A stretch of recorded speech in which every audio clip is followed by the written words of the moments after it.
Welcome to action study point. दोस्तों, इस video में हम सामान्य ज्ञान के प्रैक्टिस सेट के जो इंपॉर्टेंट प्रश्न देखने वाले हैं। तो मोस्ट इंपॉर्टेंट वीडियो है, वीडियो को लास्ट तक देखिएगा।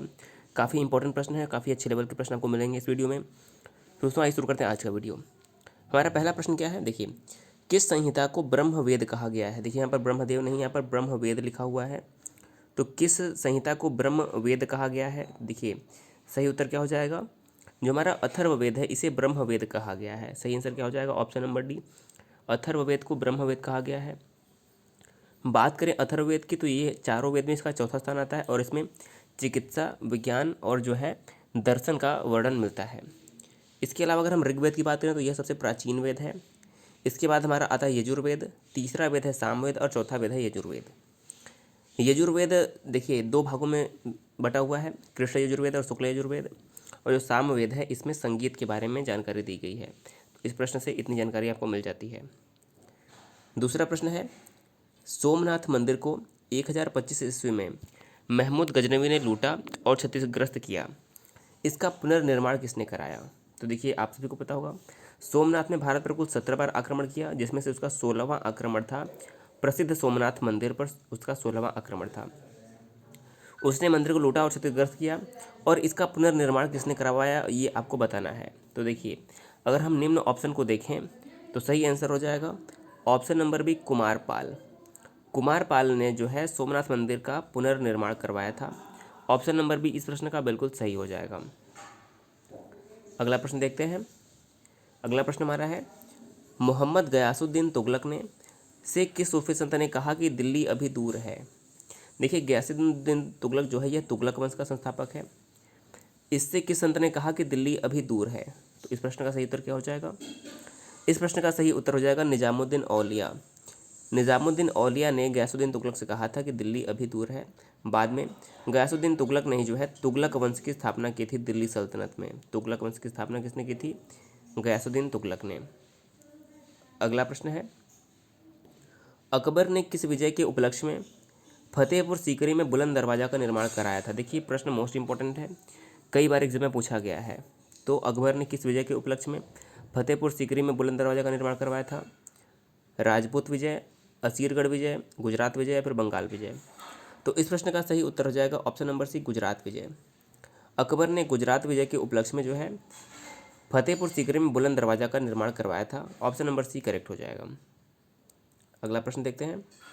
देखिए अगला प्रश्न हमारा क्या है, किस शासक ने कश्मीर में श्रीनगर की स्थापना की थी। किस शासक ने कश्मीर में श्रीनगर की स्थापना की थी। तो इस प्रश्न का सही उत्तर हो जाएगा ऑप्शन नंबर ए, अशोक ने। देखिए अशोक कौन से वंश के शासक थे, अशोक मौर्य वंश के शासक थे और इन्होंने ही कश्मीर में श्रीनगर की स्थापना की थी। ऑप्शन नंबर ए करेक्ट हो जाएगा। अगला प्रश्न है, निम्न में से किस राजवंश को पितृहंता वंश की संज्ञा दी गई। देखिए यहाँ पर पितृहंता लिखा है, किस वंश को पितृहंता वंश की संज्ञा दी गई है। तो सही आंसर क्या हो जाएगा, हर्यक वंश। हर्यक वंश को पितृहंता वंश की संज्ञा दी गई है। ऑप्शन नंबर बी करेक्ट हो जाएगा। अगला प्रश्न है, देखिए पितृहंता वंश हमारा कौन सा है, हर्यक वंश। ऑप्शन नंबर बी करेक्ट हो गया। अगला प्रश्न है कि मुगल काल में स्थापत्य कला का स्वर्णकाल किसके काल को कहा जाता है। मुगल काल में स्थापत्य का स्वर्णकाल किसके काल को कहा जाता है। तो देखिए सही आंसर क्या हो जाएगा, option number C, Shahjahan. Shahjahan के शासनकाल को मुगल काल में स्थापत्य का स्वर्ण युग कहा जाता है। इसके अलावा देखिए कन्फ्यूज़न यहाँ पर होती है कि अकबर के युग को क्या कहा जाता है। तो देखिए अकबर के युग को साहित्य का स्वर्णकाल कहा जाता है।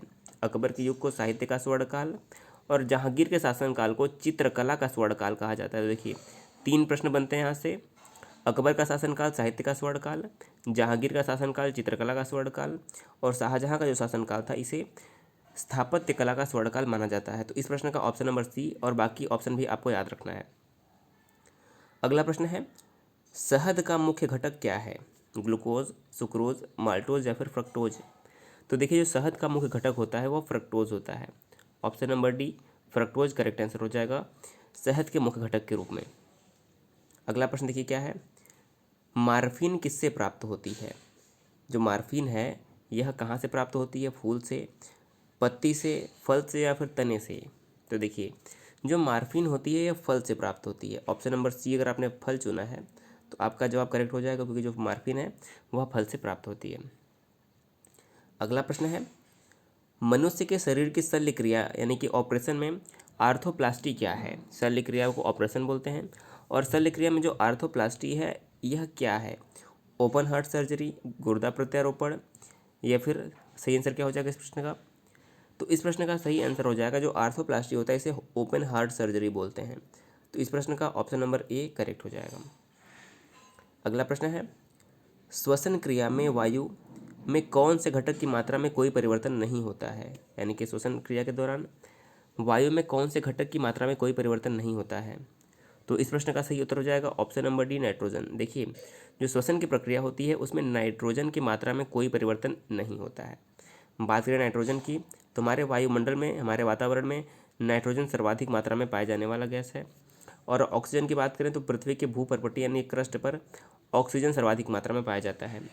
इसके अलावा अगर हम पूरे ब्रह्मांड की बात करें तो पूरे ब्रह्मांड में हाइड्रोजन गैस सर्वाधिक मात्रा में पाया जाता है। तो ये 3 प्रश्न आपको हमेशा याद रखने हैं। अगला प्रश्न है, देखिए, यदि मानव शरीर में वृक्क कार्य करना बंद कर दे तो कौन सा पदार्थ जमा हो जाता है?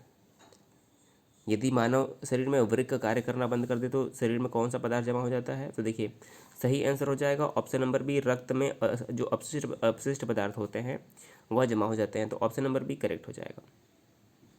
अगला प्रश्न है, साहित्य का नोबेल पुरस्कार वर्ष 2016 का किसे प्रदान किया गया था? देखिए, 2016 का साहित्य का नोबेल किसे प्रदान किया गया? तो सही आंसर हो जाएगा option number A, Bob Dylan. देखिए, बॉब डिलन जो है एक संगीतकार हैं और इन्हीं 2016 का जो है साहित्य का नोबेल पुरस्कार प्रदान किया गया। अगर हम 2019 की बात करें, क्योंकि जो हमारा सबसे लेटेस्ट कौन सा हो जाएगा 2019, तो जो 2019 का साहित्य का नोबेल पुरस्कार दिया गया है वो किसे दिया गया है? वो दिया गया पीटर हैंडके को। आपको नाम याद रखना है, पीटर हैंडके को जो 2019 का साहित्य का सम्मान दिया गया है, पीटर हैंडके। इनका नाम आपके लिए मोस्ट इंपॉर्टेंट है 2019 के लिए। अगला प्रश्न है, विश्व का पहला तार रहित चार्जिंग लैपटॉप का विकास कहाँ पर हुआ? यानी कि विश्व का जो पहला वायरलेस चार्जिंग लैपटॉप का विकास कहाँ पर हुआ? तो इस प्रश्न का सही उत्तर क्या हो जाएगा? देखिए, इसका सही उत्तर हो जाएगा ऑप्शन नंबर बी, अमेरिका। विश्व में अमेरिका में सबसे पहले जो है वायरलेस चार्जिंग लैपटॉप का विकास किया गया। ऑप्शन नंबर बी करेक्ट हो जाएगा। अगला प्रश्न देखते हैं। देखिए, अगला प्रश्न हमारा क्या है, किस राज्य सरकार ने गंभीर बीमारियों को कवर करने के लिए अटल अमृत अभियान की शुरुआत की? तो किस राज्य सरकार ने गंभीर बीमारियों को कवर करने के लिए अटल अमृत अभियान योजना की शुरुआत की? तो इस प्रश्न का सही उत्तर हो जाएगा ऑप्शन नंबर बी, असम। देखिए, असम में जो है अटल अमृत अभियान की शुरुआत की गई है। बात करें कि असम की राजधानी क्या है, तो असम की राजधानी है दिसपुर। असम के वर्तमान मुख्यमंत्री कौन है? असम के वर्तमान मुख्यमंत्री हैं सर्बानंद सोनोवाल, और यहाँ के वर्तमान राज्यपाल हैं जगदीश मुखी। और असम में ही मानस और काजीरंगा नामक 2 राष्ट्रीय उद्यान भी हैं जो कि विश्व धरोहर स्थल घोषित किए जा चुके हैं। तो इतना प्रश्न आपको याद रखना है। अगला प्रश्न है, संघाई सहयोग संगठन के 17वें शिखर सम्मेलन की विशेषता निम्नलिखित में से क्या नहीं है? तो देखिए, संघाई सहयोग संगठन जिसे संघाई कोऑपरेशन ऑर्गेनाइजेशन कहा जाता है, इसके 17वें सम्मेलन में जो विशेषता है निम्नलिखित में से क्या नहीं है? तो देखिए, पहला दिया हुआ कि इस सम्मेलन का आयोजन कजाकिस्तान की राजधानी अस्ताना में हुआ, बिल्कुल सही है। दूसरा है कि भारत और पाकिस्तान को इस सम्मेलन में पूर्ण सदस्य के रूप में शामिल किया गया, ये भी सही है। तीसरा है कि वर्तमान में इस संगठन में 8 देश हैं, ये भी सही है। चौथा क्या लिखा है कि इस सम्मेलन का आयोजन 2 फरवरी 2017 को आयोजित हुआ, ये हमारा गलत है। तो हमारा ऑप्शन नंबर डी करेक्ट हो जाएगा कि यह जो है 2017 में शिखर सम्मेलन की विशेषता नहीं है। क्यों नहीं है? क्योंकि जो 17वां संघाई सहयोग संगठन हुआ था वह 7 से 10 जून 2017 को हुआ था। कब हुआ था? 7 से 10 जून 2017, न कि 2 फरवरी को। तो हमारा ऑप्शन नंबर जो डी है सही नहीं है। तो इस प्रश्न का ऑप्शन नंबर डी करेक्ट हो जाएगा। अगला प्रश्न देखिए क्या है, लॉर्ड डलहौजी ने 1854 में प्रथम बार डाक टिकटों का प्रचलन कराया। इस टिकट की दर क्या थी? तो देखिए, सही आंसर क्या हो जाएगा, जो भारत में, देखिए, अगर हम भारत में पहली बार डाक टिकट की बात करें तो भारत के सिंध प्रांत में 1852 में ही जो है डाक टिकट जारी किया जा चुका था, लेकिन लॉर्ड डलहौजी ने 1854 में जारी किया। और पहली बार जब जारी किया तो इसका रेट क्या था, इसका दर क्या था, ये आपको बताना है। तो इसका सही आंसर क्या हो जाएगा, देखिए 2 पैसा था उसमें, इसका दर क्या था, 2 पैसा प्रति डाक टिकट। ऑप्शन नंबर बी करेक्ट हो जाएगा। अगला प्रश्न है, किस गवर्नर जनरल के काल में महारानी विक्टोरिया के सम्मान में प्रथम दिल्ली दरबार का आयोजन हुआ? तो देखिए, प्रथम दिल्ली दरबार का आयोजन कब किया गया था, यानी किसके शासनकाल में, ये बताना है। तो इस प्रश्न का सही आंसर हो जाएगा option number C, Lord Lytton के शासनकाल में। अगर हम दिल्ली दरबार की बात करें तो भारत में अब तक कुल 2 बार दिल्ली दरबार का आयोजन किया जा चुका है। पहला कब किया गया था? 1877 में जो है दिल्ली दरबार का आयोजन किया गया था। इसमें वायसराय कौन थे? लॉर्ड लिटन। इसी समय महारानी विक्टोरिया भारत आई थी और इन्हें कैसरे हिंद की उपाधि से सम्मानित किया गया था। दूसरा अगर हम दिल्ली दरबार की बात करें तो देखिए, जो दूसरा दिल्ली दरबार हुआ था वह 1911 में हुआ था, जिसमें जॉर्ज पंचम और क्वीन मैरी भारत में आए थे। इसमें भारत के वायसराय कौन थे? तो इस समय भारत के वायसराय थे लॉर्ड हार्डिंग। और इस समय क्या निर्णय लिया गया था कि भारत की जो राजधानी थी उसे कलकत्ता से दिल्ली स्थानांतरित किया गया, और बंगाल का जो विभाजन 1905 में हुआ था, बंगाल के विभाजन को जो है रद्द किया गया था दूसरे दिल्ली दरबार के समय में। तो आपको दोनों दिल्ली दरबार याद रखना है, यहाँ से बार बार परीक्षाओं में प्रश्न पूछे जाते हैं। अगला प्रश्न है, भारत में सर्वप्रथम जजिया कर किसने लगाया था? तो भारत में सर्वप्रथम जजिया कर किसने लगाया? महमूद गजनबी, मोहम्मद गौरी, फिरोज शाह तुगलक या फिर मोहम्मद बिन कासिम? तो सही उत्तर क्या हो जाएगा? तो बताना है कि भारत में सर्वप्रथम जो जजिया कर है वो किसने लगाया था। तो देखिए, इस प्रश्न का सही उत्तर हो जाएगा ऑप्शन नंबर डी, मोहम्मद बिन कासिम। मोहम्मद बिन कासिम ने भारत में सबसे पहले जो है जजिया कर लगाया था। ऑप्शन नंबर डी करेक्ट हो जाएगा। बात करें कि जजिया कर है क्या। देखिए, जजिया कर एक प्रकार का धार्मिक कर था जो कि हिंदुओं पर लगाया जाता था। धार्मिक कर ये है जो कि हिंदुओं पर लगाया जाता था। पहली बार जजिया कर मोहम्मद बिन कासिम ने लगाया था, उसके बाद फिरोज शाह तुगलक ने लगाया, और उसके बाद जो है औरंगजेब ने है जो है जजिया कर लगाया था। तो ये इनके नाम आपको याद रखने हैं। पहली बार मोहम्मद बिन कासिम ने। अगला प्रश्न है, किस सुल्तान की मृत्यु चौगान यानी कि आधुनिक पोलो खेलते समय हुई थी? आप सभी को इस प्रश्न का उत्तर जरूर पता होगा। तो किसकी मृत्यु हुई थी चौगान खेलते समय? ऑप्शन नंबर ए करेक्ट हो जाएगा, कुतुबुद्दीन ऐबक की। देखिए, कुतुबुद्दीन ऐबक की मृत्यु कब हुई थी? 1210 में चौगान यानी कि पोलो खेलते समय घोड़े से गिर जाने के कारण इसकी मृत्यु हो गई। कुतुबुद्दीन ऐबक जो है कौन था? गुलाम वंश का शासक था, यानी कि गुलाम वंश की स्थापना किसने की थी? कुतुबुद्दीन ऐबक ने ही। देखिए, 1206 में कुतुबुद्दीन ऐबक ने गुलाम वंश की स्थापना की थी और 1210 में इसकी मृत्यु हो गई। इसकी मृत्यु के बाद इल्तुतमिश जो है इस वंश का उत्तराधिकारी बना था। अगला प्रश्न देखते हैं, चंपारण सत्याग्रह के लिए किसने गांधी जी से चंपारण आने का आग्रह किया? ये प्रश्न आप सभी को पता होगा कि चंपारण का सत्याग्रह में आने के लिए महात्मा गांधी से जो आग्रह किया था राजकुमार शुक्ला ने किया था। ऑप्शन नंबर डी करेक्ट हो जाएगा। चंपारण सत्याग्रह कब हुआ था? 1917 में हुआ था। इसे नील क्रांति भी कहते हैं, और यह 3 कठिया प्रथा के विरोध में था। तो ऑप्शन नंबर जो डी है इस प्रश्न का करेक्ट हो जाएगा। अगला प्रश्न है, हर्यक वंश की स्थापना किसने की थी? तो देखिए, हर्यक वंश की स्थापना आप सभी को पता है। हर्यक वंश की स्थापना बिंबिसार ने की थी। कब? हर्यक वंश की स्थापना बिंबिसार ने 543 ईसा पूर्व में किया था।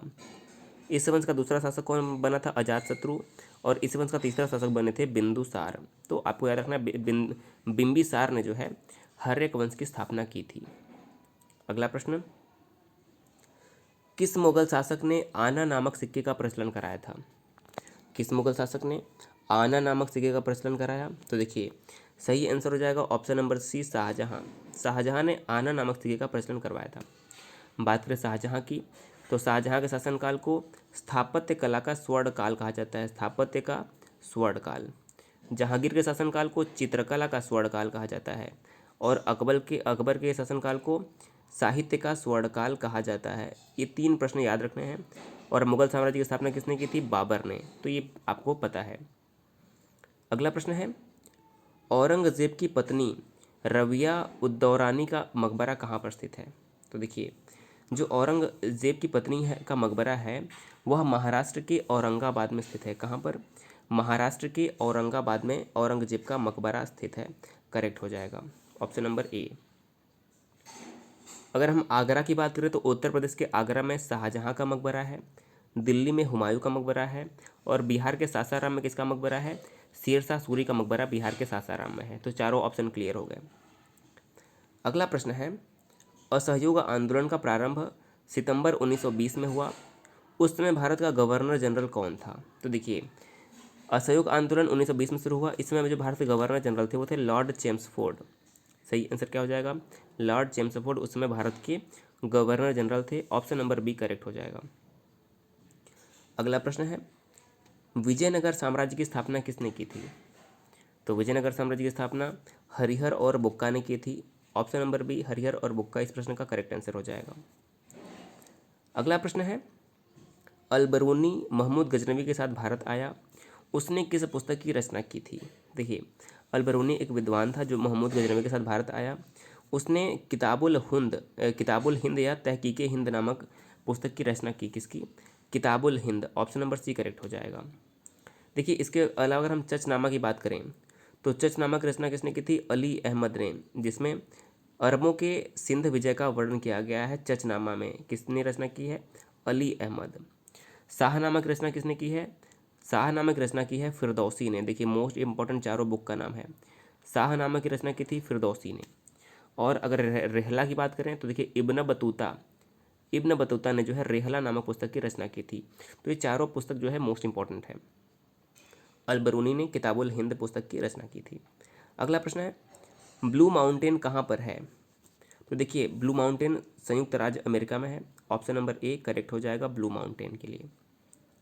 अगला प्रश्न है, देखिए, पोपा कैटी पैटल नामक ज्वालामुखी पर्वत कहाँ पर पाए जाते हैं?